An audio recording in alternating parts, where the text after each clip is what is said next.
Welcome back, guys. Today I'm going to be tying up the Blue Back Smelt. It's a really popular pattern up here in Maine. I'm going to start with a size 8 Nymph wet hook in the vise and some white UTC thread in 210. As you can see, I've just worked my way from the hook eye down to about the barb of the hook. I'm going to grab my scissors and cut off the tag. And now I'm going to grab a piece of 30-pound test monofilament that I just pre-cut to about 2 3/4 to 3 inches long. You can see how it curves upward. I'm going to slide it through the hook eye so that the curve is going upwards with the hook. And just take some wraps. They don't have to be tight, just enough to secure it all the way up to the hook eye.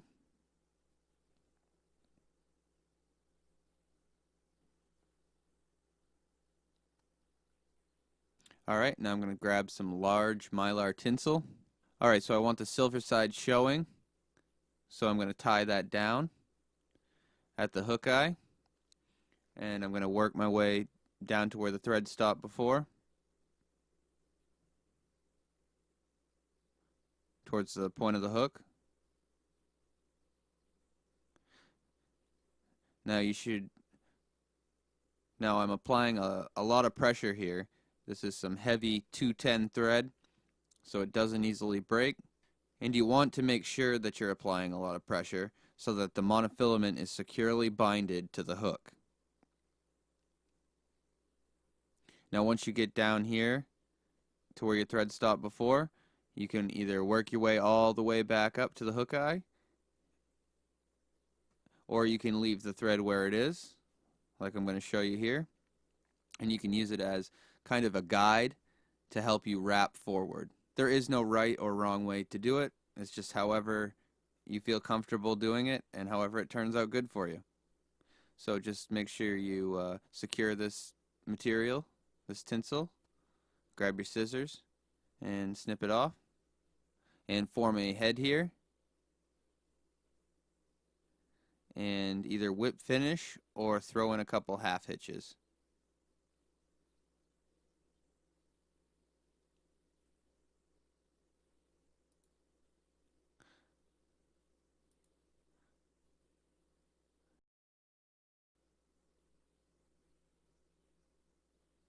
Now if you want, you can throw some head cement or something on these thread wraps to secure them. And I'm going to take this out of the vise, and I'm going to grab my front hook. So I've got the front hook in. This is a size 8 streamer hook. And I'm using the same 210 white UTC thread, working my way down.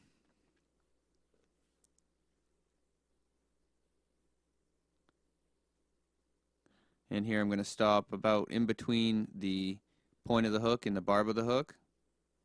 I'm going to grab the back hook here, and you can either have it like this or upside down. I'm going to have it upside down. Now there's many arguments on which orientation you should have it.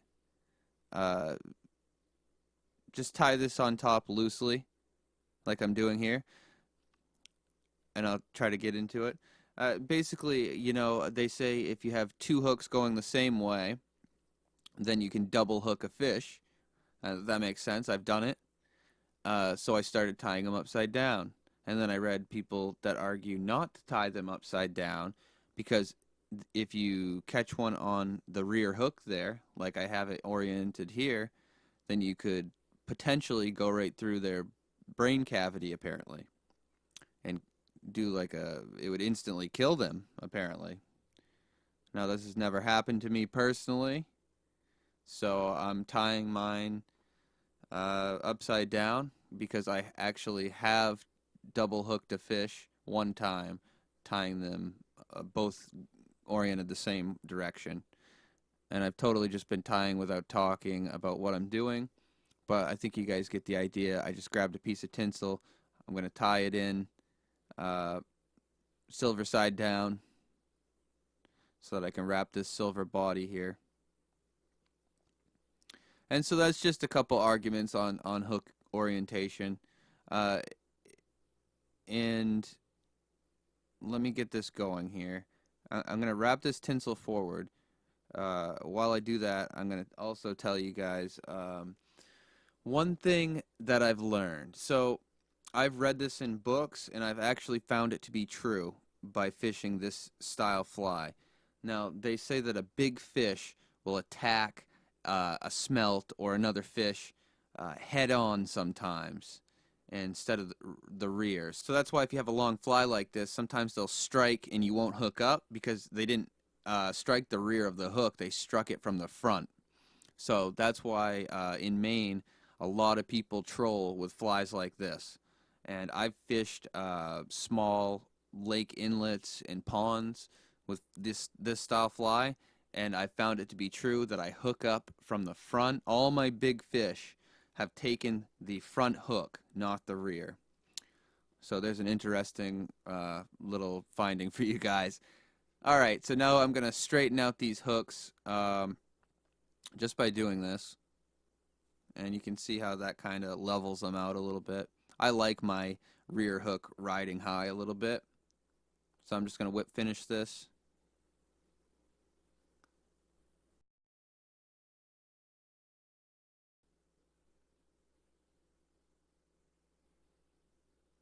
And snip off the thread.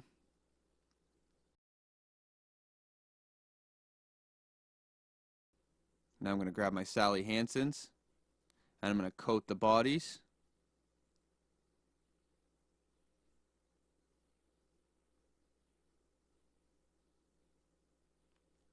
This is going to give them an extra layer of protection so they don't come unraveled when a big fish bites into them.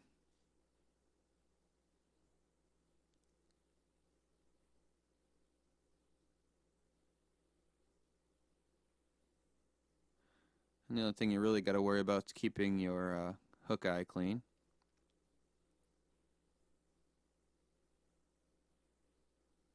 And now I'm going to let this dry and grab some smaller thread, some 70 denier UTC thread in black. Start this at the hook eye and build up a small head here. Snip off the tag end. And make sure you move your thread backwards as far as you plan to take it. Kind of pre-build how big your head's going to be right now, because you don't want to be going back over the hair. Alright, so I'm going to grab my bucktail for this pattern. I'm going to use white, blue, and yellow. For the white, obviously it's just a natural bucktail. This is one that I got myself and just salted. It's really easy to do, guys. I might even do a tutorial on that in the future. Just snip off a clump and pull out all the fuzzies, all the short hairs, and all the super long hairs as well. Just try to stick with a uniform length here. And sparse is key here, guys. You don't want too many hairs. This is going to be 3 different colored layers of hair and Peacock Herl on top. So I think I've got it sparse enough. So I'm just going to set it on top here, and I'm going to take some loose turns. Forward wraps and loose. And then I can take my thread loosely back to where I started. Now I'm going to grab some yellow bucktail, pull out the short fuzzies, and anything that's too long or just too crazy.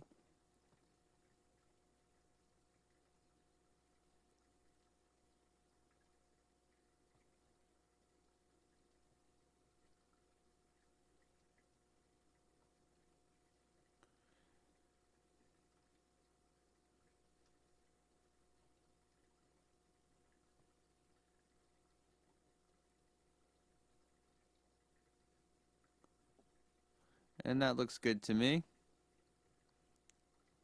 Just going to place that on top. Take some loose wraps again.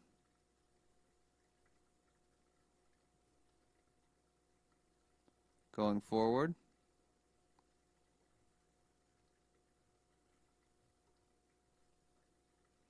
and then bring the thread back. Alright, I'm going to snip off some blue bucktail here. Do the same thing, pull out the short ones, pull out the long ones, and narrow it down to a nice straight, sparse clump.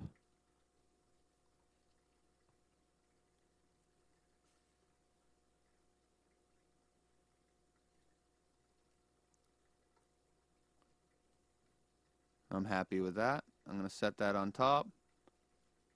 Loose turns, going forward.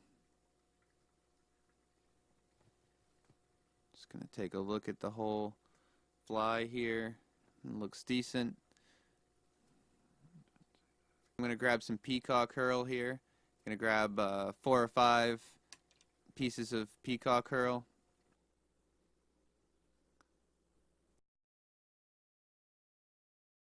Set those right on top.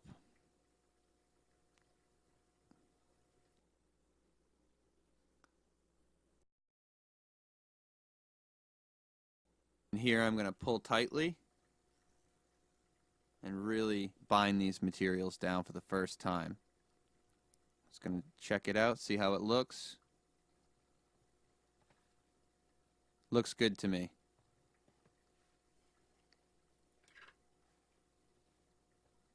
So snip everything off.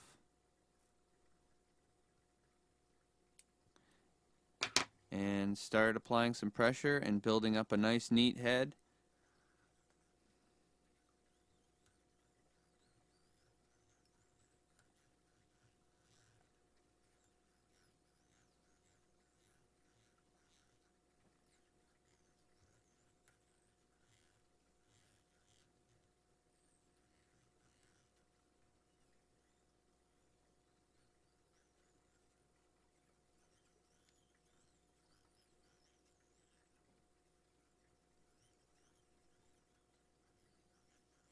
Just trying to cover up all that deer hair that's showing.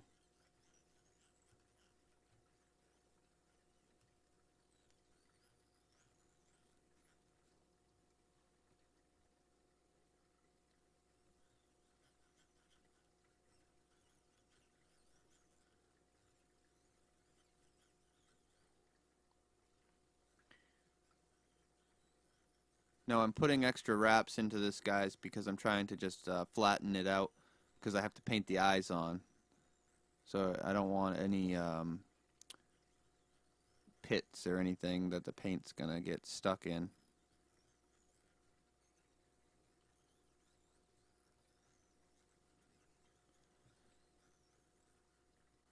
Alright, that looks good. I'm going to grab my whip finisher, throw a couple whip finishes in.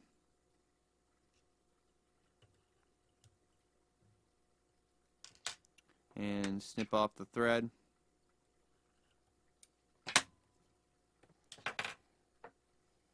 Alright, so now an optional step, but one that I like to do is grab some Sally Hansens and apply some before you put the paint on, and that just gives you a easier surface to paint.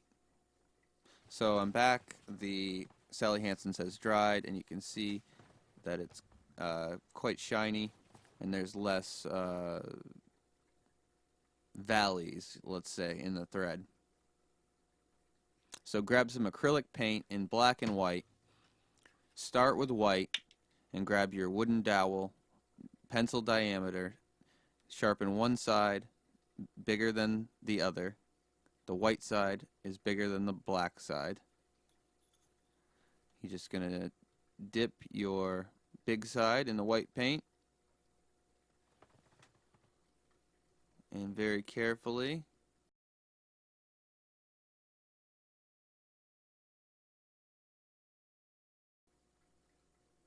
oh, that didn't work.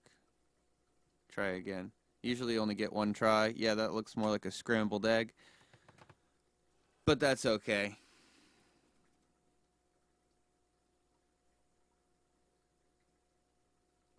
So now you got to let the white paint dry for probably about an hour. Come in with your black side of your dowel, the small side, and put a small dot right in the center of the white paint.